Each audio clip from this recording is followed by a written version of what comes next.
네, 오늘 말씀은 고린도 후서 9장 전체가 중심 말씀입니다만, 구약 때부터 하나님이 우리에게 주신 11조 헌금과 연보에 관한 그런 테마를 가지고 하나님의 은혜를 나누도록 하겠습니다. 구약, 신약 모두 하나님의 말씀으로 우리에게 주어진 것입니다. 하나님은 우리에게 하나님의 논리를 성경을 통해서 우리에게 주셨습니다.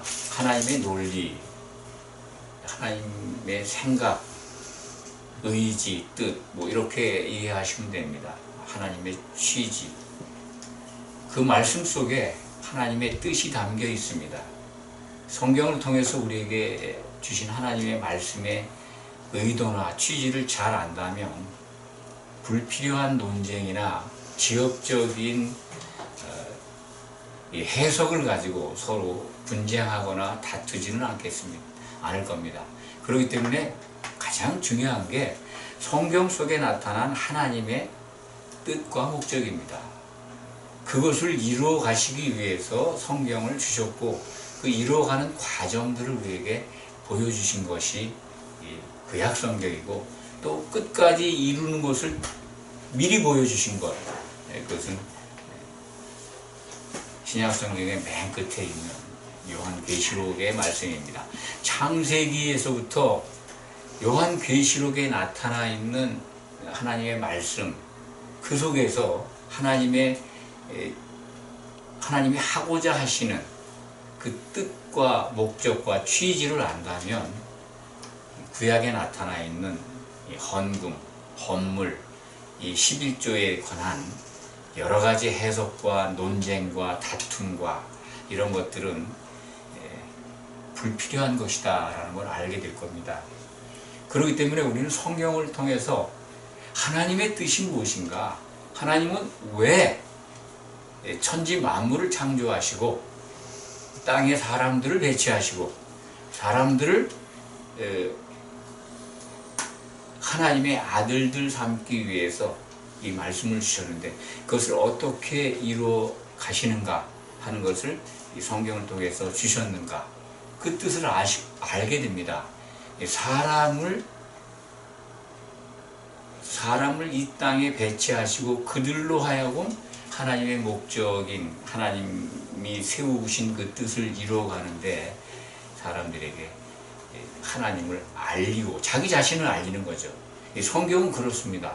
하나님 자신을 알게 하고 그 알을 통해서 우리에게 유익을 주시기 위해서 말씀을 주신 겁니다. 구약 성경, 신약 성경 마찬가지입니다.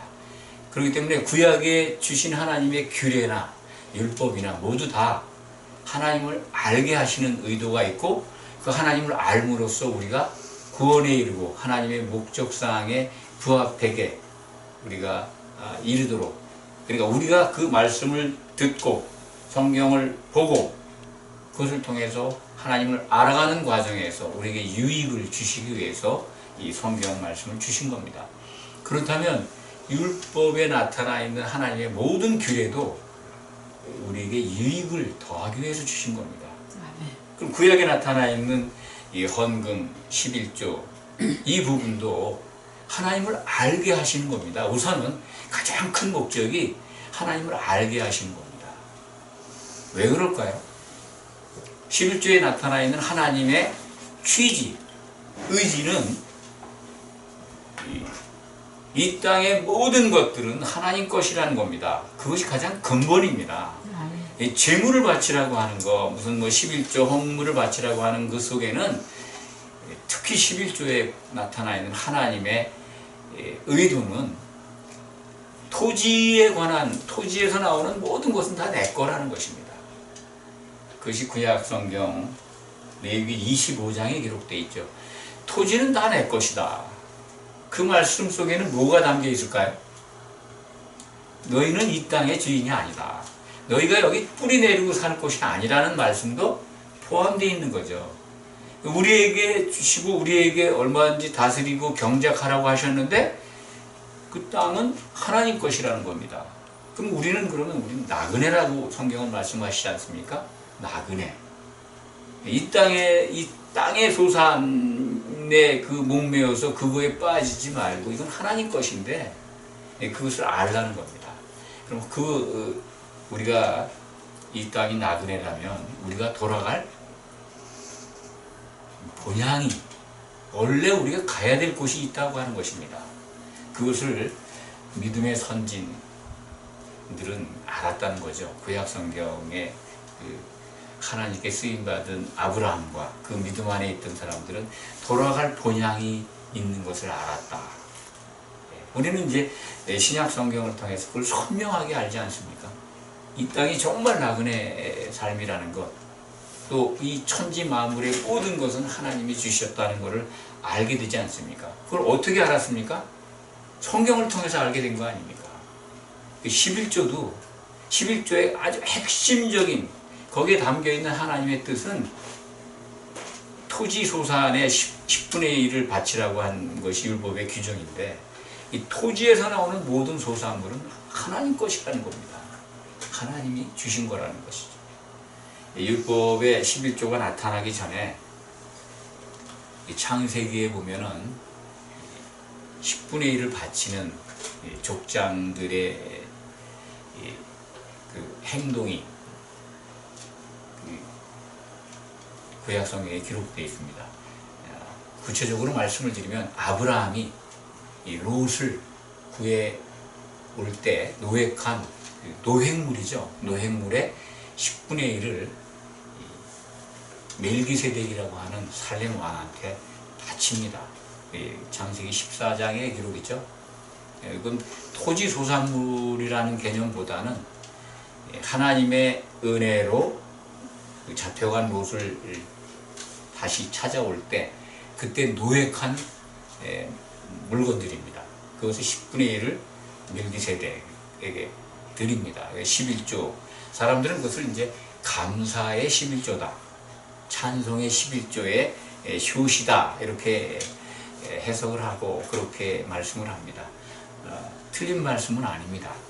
그러면 아브라함이 바친 11조는 율법이 나타나기 전입니다. 또 한 가지 사례가 있습니다. 야곱이 형 에서의 눈을 피해서 에서가 자기를 죽이려고 하니까 미워하니까 외삼촌 댁으로 사는 하란 땅으로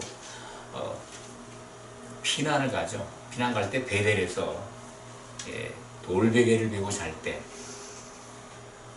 하나님이 꿈속에서 나타납니다. 사닥다리가 나타납니다. 깜짝 놀라죠. 야곱이. 아, 여기가 하나님이 계신 집이다. 그래가지고 이제 거기에 돌단을 쌓고 기름을 붓고 제사를 올립니다. 그러면서 소원을 합니다. 만일 내가 무사하게 아버지 집에 돌아오고 그때까지 입을 것과 먹을 것을 주신다면 제가 얻는 모든 그 소득, 자기의 토지의 소산을 10분의 1을 하나님께 바치겠습니다 하고 소원을 합니다. 야곱은 그때 이 10분의 1을 약속하는 것, 하나님께 소원하지만은 그에게는 아직 그 소득이 나타나지 않을 때입니다. 성경 속에서 야곱이 그 소원한 것을 지켰는지 안 지켰는지는 기록되지 않습니다만 소원했으니까 지켰겠죠. 10분의 1을 하나님께 바치는, 어떻게 바쳤는지 그 행위가 언제 있었는지는 성경은 기록하지 않고 있습니다. 어쨌든 율법이 오기 전에 10분의 1을 하나님께 바치는 족장들의 모습이 성경에 기록되어 있습니다. 이것은 무엇을 의미할까요? 서두에 말씀드린 대로 토지 소산의 모든 것은 다 하나님 것이라는 겁니다. 하나님 것을 인정하는 믿음의 고백입니다. 그래서 11조를 내라 하는 것, 용도에 따라서 이제 율법이 이렇게 세 가지 정도의 11조를 우리에게 보여주고 있습니다만 그 취지는 토지에서 나오는 모든 산물은 하나님 것이라는 겁니다. 그래서 10분의 1을 하나님께 드리면 다 바친 걸로 인정하시는, 하나님 거를 인정하시는 하나님의 의도가 담겨 있습니다. 10분의 1만 그렇게 이것이 하나님이 주신 그 은혜에 의해서 내게 주어진 겁니다 라고 바친다면 그것을 다 바친 걸로 인정해주는 그런 의도가 이 11조 제도에 포함되어 있다 하는 것을 말씀드립니다. 그것을 올바로 알고 있다면 11조 논쟁에서 좀 벗어날 것 같습니다. 많은 분들이 과거에는 11조에 관해서 이렇게 오늘날처럼 논쟁을 하지 않았습니다. 또 이 설교자들이 11조를 꼭 바쳐야 된다고 특별하게 강요한 그렇지도 않았던 것 같습니다. 당연히 해야 되는 걸로 알고 있는 성도들도 있었지만은 교회 지도자들이 이 11조를 정말 강조하고 강요하다시피 하지는 않았는데 근래에는 아주 극단적으로 나눠져 있습니다. 몇몇 설교자들의 내용을 들으면 11조 하지 말라 아주 극단적으로 제목을 정해서 설교하는 분도 있고 심지어 11조 하면 지옥 간다라는 제목으로 설교하신 분도 있습니다. 어떤 의도에서 그렇게 하셨는지 참고적으로 들어볼 필요는 있지만 굳이 안 들으셔도 됩니다. 11조 했다고 지옥 간다고 하는 개념 어떤 취지인지는 잘 납득이 가지는 않습니다. 물론 이제 하나님의 의도를 잘 모르고 하는 경우가 아닌가 그런 거를 꺼집어내서 그렇게 말씀하시는 건 아닌가 하는 생각도 듭니다만 11조가 사라진 것은 틀림없습니다. 율법이 정한 것은 끝났다. 그것은 예수님이 하신 말씀이니까요. 그걸 적용한다면 율법이 정한 11조는 없어진 겁니다. 11조가 없어졌다면 헌물도 없어진 겁니다. 왜냐하면 헌물, 하나님이 받고자 하는 헌물, 그 헌물이 뭡니까? 제물이죠. 제물. 성전에서 백성들이 제사장을 통해서 하나님께 바쳐지는 제물. 번제물, 특히 이제 대표적인 게 번제물인데요. 짐승도 있고, 그 다음에 이제 소재도 태우죠. 가져온 제물을 다 태웁니다. 그 번제라고 하죠. 예수님을 통해서 하나님은 구약에 나타나 있는 그 제사의 과정에 나타나 있는 제물, 꼭 반드시 바쳐야 되는 제물, 그것을 하나님은 예수님을 통해서 받으셨습니다. 율법이 정한 제사의 모든 것을 완성하셨습니다. 더 이상 하나님은 제물로서 우리가 바치는 제물에 만족하실 분이 아닙니다. 이미 만족하셨습니다. 받아야 될 제물 다 받으셨어요. 예수님의 그 죄 없는 피로 속죄물이 되신 예수님을 통해서 받으셨습니다. 그러니까 율법이 정한 헌물, 제물, 이거 끝난 겁니다. 그것을 아시면 됩니다. 그것은 마태복음 11장 12절에 기록되어 있는 말씀이 있습니다. 율법과 선지자는 요한 때까지다. 그 말씀이 그것을 증명합니다. 그러면 이제 마태복음 23장 23절로 제가 기억을 하는데요.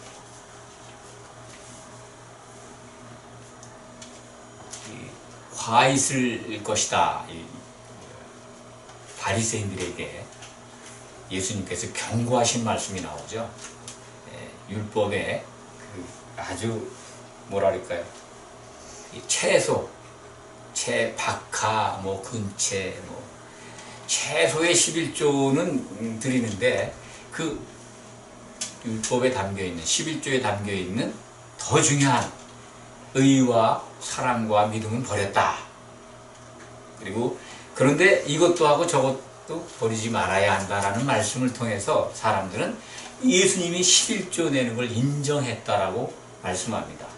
그렇다면 예수님이 하신 말씀 가운데 율법과 선지자는 요한 때까지라는 말씀과 요 마태복음 23장 23절에 바리새인들에게 경고하신 그 정말 형식적인 11조만 드리고 그 11조에 담겨있는 하나님의 의도, 취지는 버린 그것을 나무라고 질책하신 것하고 말씀이 충돌하지 않습니까? 그렇다면 뭔가 한 군데가 우리가 해석을 잘못하고 있다 하는 걸 알 수가 있습니다. 마태복음 23장 23절의 말씀은요, 아직까지 그때까지 율법과 선지자 시대입니다. 예수님이 십자가를 지시고 율법 시대를 마감해야 합니다. 그 전입니다. 공생의 기간 중입니다.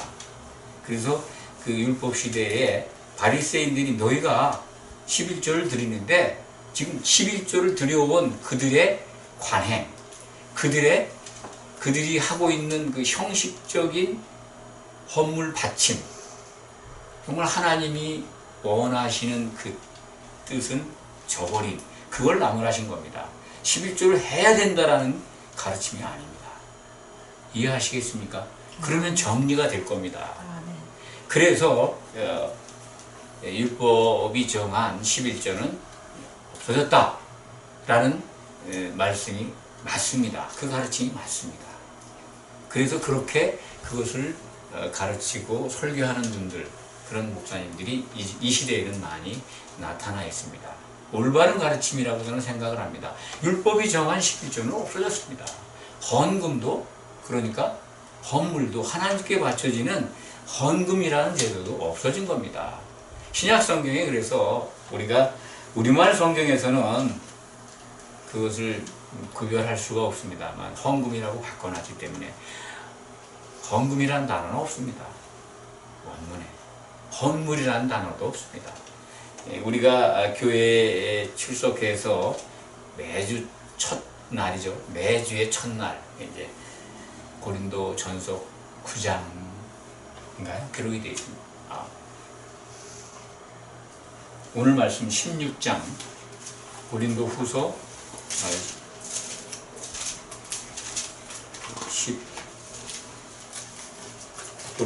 9장 미안합니다. 고린도 후서 9장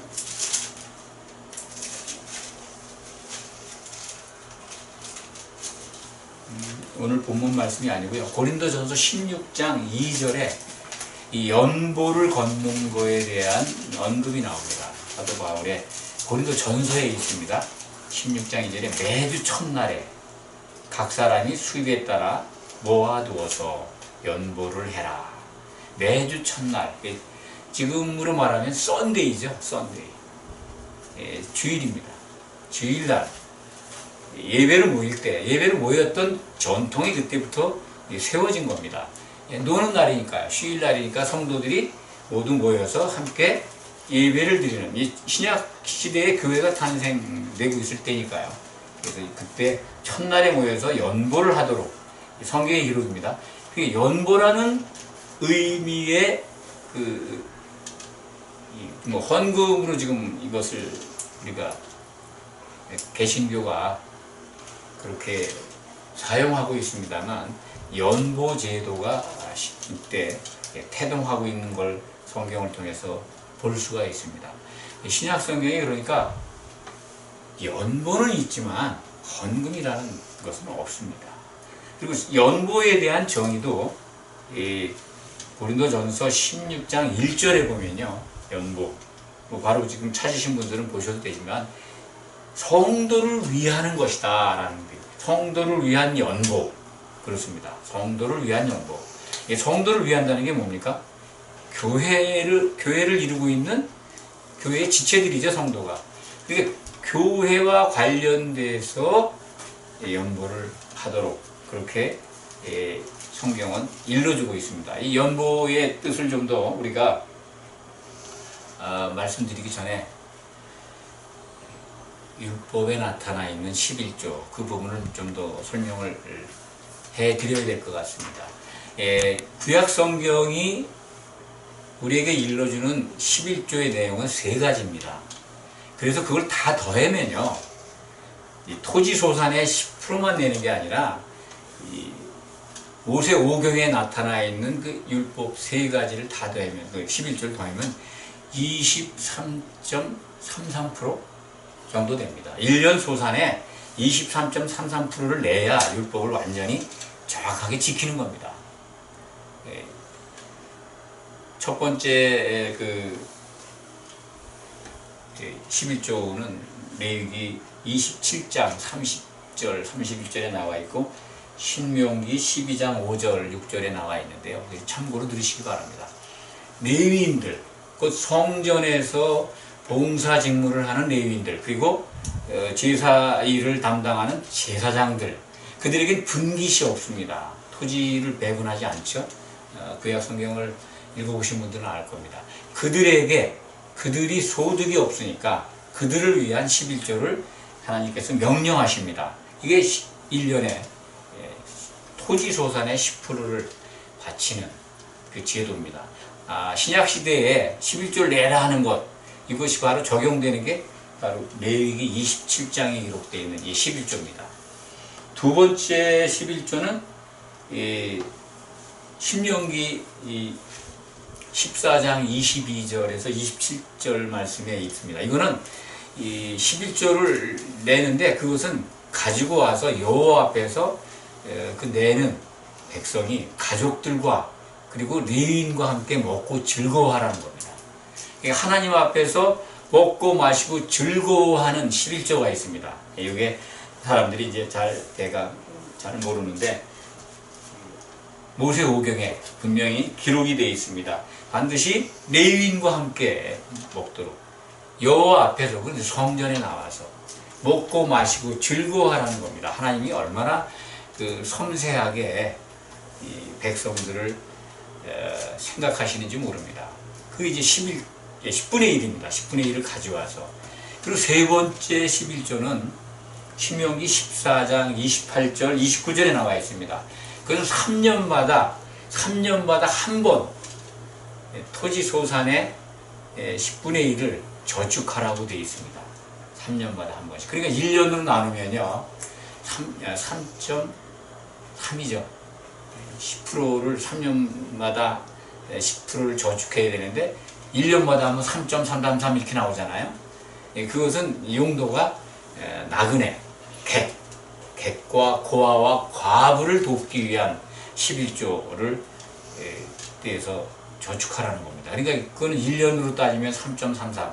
그래서 그 앞에 두 가지 11조 20%에다가 3.33을 더하면 23.33%를 매년 내놔야 합니다. 이게 율법이 정한 11조 총액입니다. 그렇다면 그것 11조를 지켜야 된다고 신약시대 교회에서 성도들에게 11조를 내라 한다면 23.33%를 내라고 해야 맞죠. 그렇죠? 그래야 정확히 율법을 지키는 거 아니겠습니까? 그래서 신약시대의 교회가 편의적으로 11조를 독려하고 또 강조하고 나아가 어떤 곳에서는 강요까지 하는 그런 것은 맞지 않다고 봅니다. 율법을 올바로 지키지도 못하는 거죠.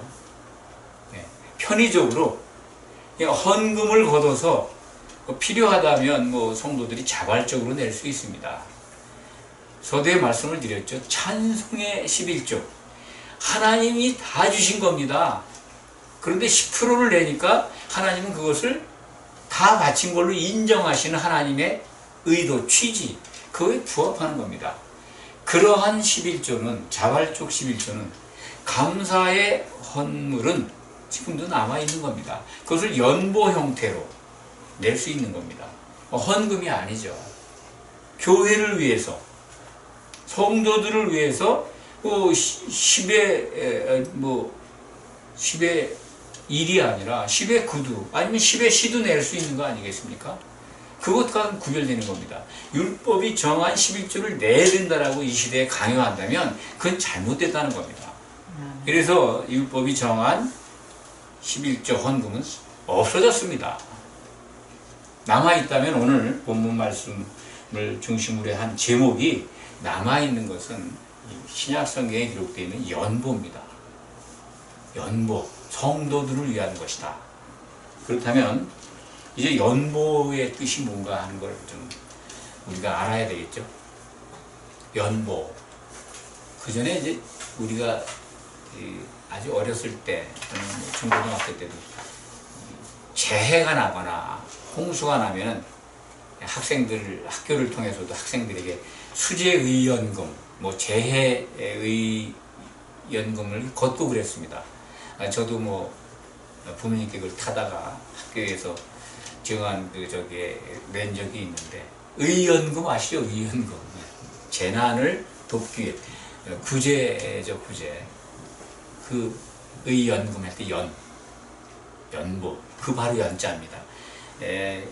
문자적으로는 자기에게 있는 재화를 내어서 버린다는 뜻입니다. 보는 돕는다는 뜻이고, 내 것을 내어서 내보내서 남을 돕는 거, 문자적으로는 그렇습니다. 그런데 이 버릴 연자라고 하는데 주목하시기 바랍니다. 어떤 보상이나 대가를 바라지 않는 겁니다. 연보는 그렇습니다. 성도를 위해서 내가 내 것을 내놓는데 어떠한 보상도 기대도 하지 않는 겁니다. 그런데 헌금을 말하면서 하나님께 바쳐야 하나님이 복을 주신다 한다면 연보일까요? 그건 기대를 하는 거 아닙니까? 대가. 어떻게 보면 하나님과 거래를 하는 그런 것 아니겠습니까? 그거하고는 다릅니다. 연보라고 한다면 아무런 조건 없이 성도들을 위해서 내놓는 겁니다. 돕기 위해서. 가난한 성도를 돕는 것도 있겠지만 이 시대에 생각한다면 이 교회에 필요한 교회라고 하는 조직체가 있으니까 거기에 교회가 존재한다면 성도들을 위한 것입니다. 성도들이 편리하게 와서 기도할 수 있고 성도들이 와서 함께 예배할 수 있고 교제할 수 있다면 모두가 교회에 소용되는 것도 성도들을 위한 겁니다. 그렇다면 성도들을 위한 연보 속에 교회의 운영과 거기에 필요한 경비, 이것도 또한 연보를 통해서 보충되어야 되고 모아져야 합니다. 연보는 모아지는 겁니다. 그래서 성도들을 위해서 쓰여지는 겁니다. 하나님께 바치는 걸로 해서 하나님이 복 주십니다라고 하는 거, 그 틀린 말은 아닙니다. 사실은 오늘 말씀 고린도 후서 9장에 보면 하나님께서 연보 내는 자들을 기뻐하시지 않습니까? 오늘 말씀 우리가 본문을 같이 읽었습니다만 하나님은 즐겨내는 자를 사랑하신다. 그게 이제 고린도 후서 9장 7절에 나와 있습니다. 각각 그 마음에 정한 대로 할 것이요 인색함으로나 억지로 하지 말지니 하나님은 즐겨 내는 자를 사랑하시느니라. 이 헌금을 내게 바치라 하는 그런 말씀이 아닙니다. 성도들을 위한 연보를 즐겨내라. 그러한 자를 사랑하신다. 왜 사랑하실까요? 성도를 위한다는 게 뭡니까? 하나님의 목적과 관련이 있습니다. 하나님은 교회의 완성을 기다리십니다. 하나님이 세우신 뜻이 그겁니다. 교회가 완성이 되면 하나님의 세우신 뜻은 완성되는 겁니다. 그렇다면 그 교회가 완성되는데 성도들로 인해서 완성이 되는 건데 그 성도들을 위해서 서로 연보하는 것은 아주 하나님이 기뻐하시는 거죠. 창세전에 세우신 뜻, 그래서 그것을 우리가 알고 신앙생활하는 것이 매우 중요합니다. 에베소서 늘 말씀을 드리죠. 에베소서 1장 4절부터 6절의 말씀이 중요하다. 하나님이 창세전에 기뻐하시면서 세우셨다는 겁니다. 그리스도 안에서 우리를 예정하셨고 그리스도로 말미암아 그의 아들들이 되게 하셨다. 이게 하나님이 세우신 기뻐하신 뜻입니다.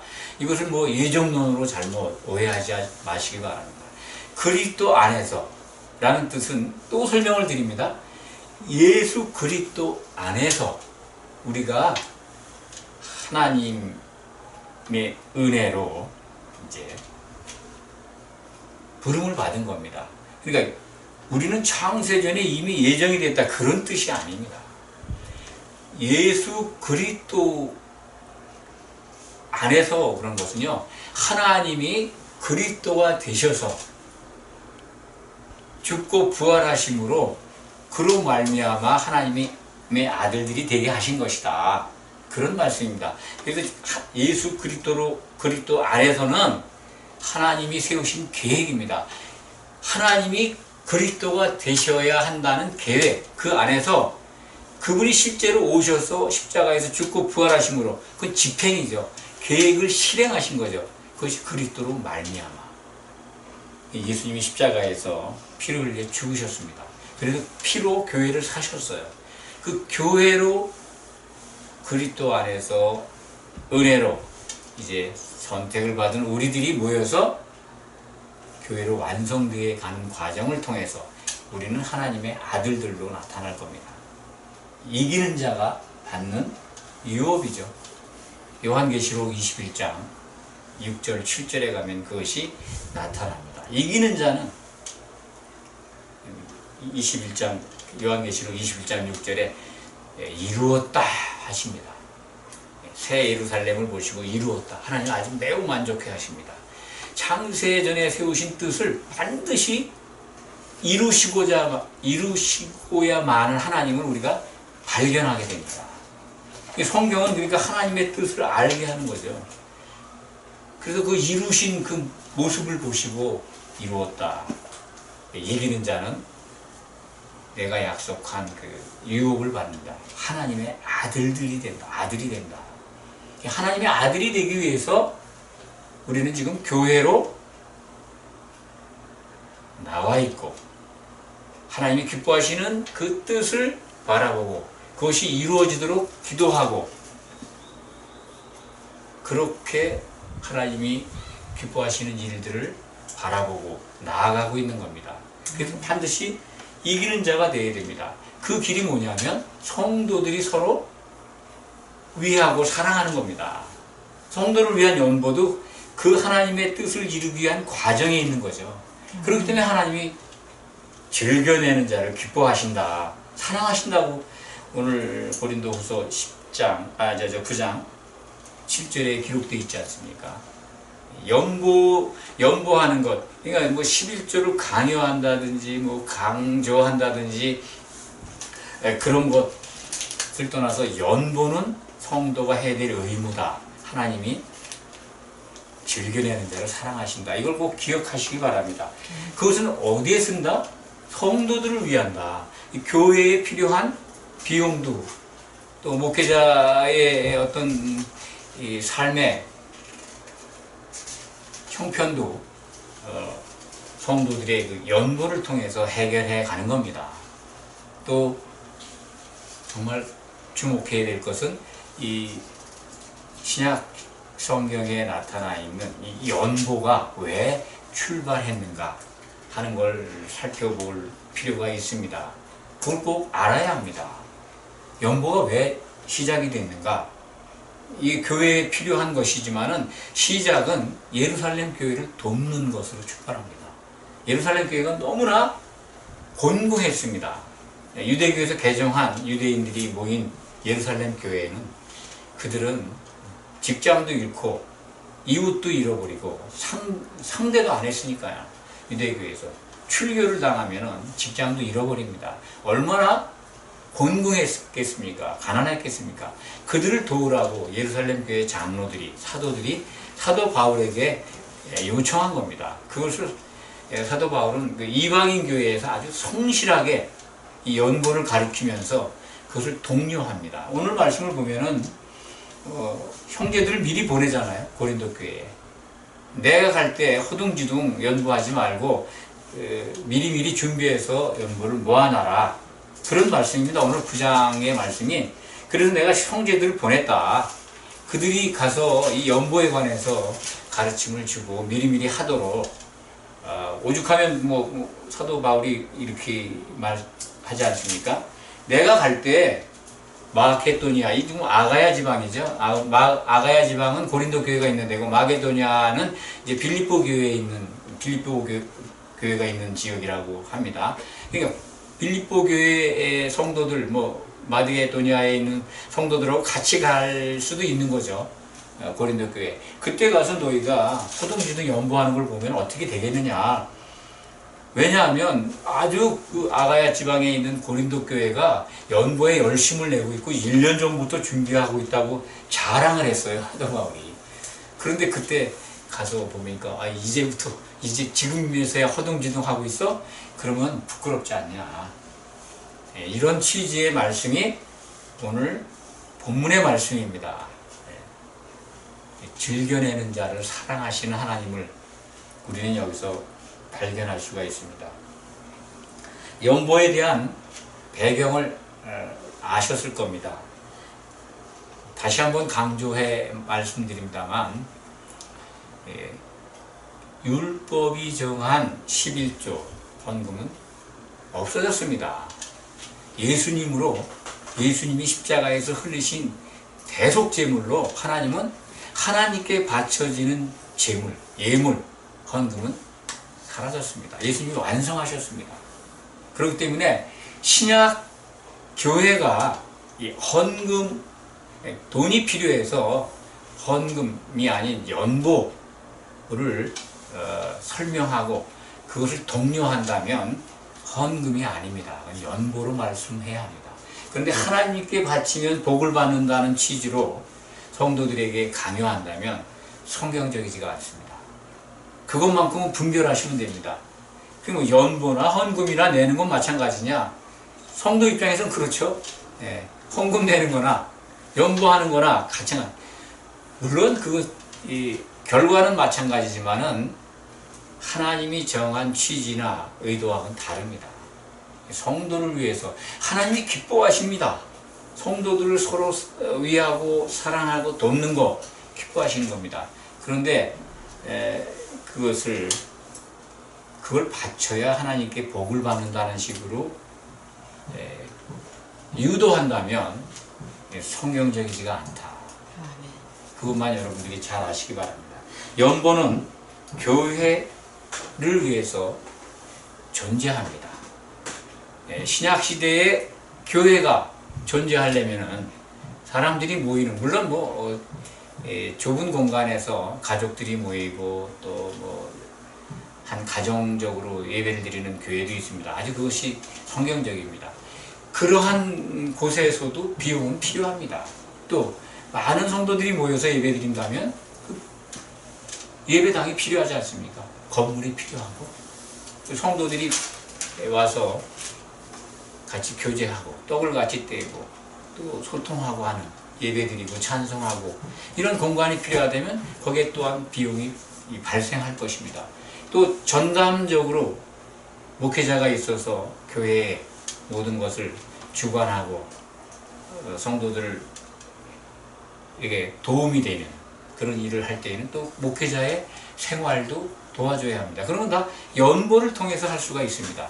또 자기 교회뿐만이 아니라 전 세계에 또 하나님을 믿고 이 교회로 나와 있는 성도, 예수님의 형제가 된 성도들, 그들을 위해서 연보가 또 쓰여질 수가 있습니다. 그러니까 구약시대의 율법이 정한 11조와 헌금은 사라졌지만 신약시대에 성도를 위한 연보는 남아있다. 이것을 꼭 기억하시기 바랍니다. 그래서 하나님은 모든 제도를, 우리에게 주신 제도를 통해서 하나님이 누구신가를 알아가기를 원하시는 겁니다. 그래야 하나님이 기뻐하시는 일들을 우리가 할 수 있는 거 아니겠습니까? 하나님의 뜻과 목적을 모르면 이런 제도나 이런 것, 안 지키면 지옥 가고 지키면 복 받고 이런 획일적인 논리, 이런 거에 휩쓸려서 신앙이 혼탁해지지 않습니다. 하나님의 뜻을 안다면 그걸 분별하지 않겠습니까? 헌금을 하면은 복을 받고 현세에서 많은 부자가 되고 원하는 게 다 이루어지고, 그렇지 않습니다. 성도는 11조가 맨 처음에 구약에 등장한 그 목적, 그 속에 담겨있는 하나님의 의도와 취지를 말씀드렸습니다. 이 땅의 모든 것은 하나님 것이라는 겁니다.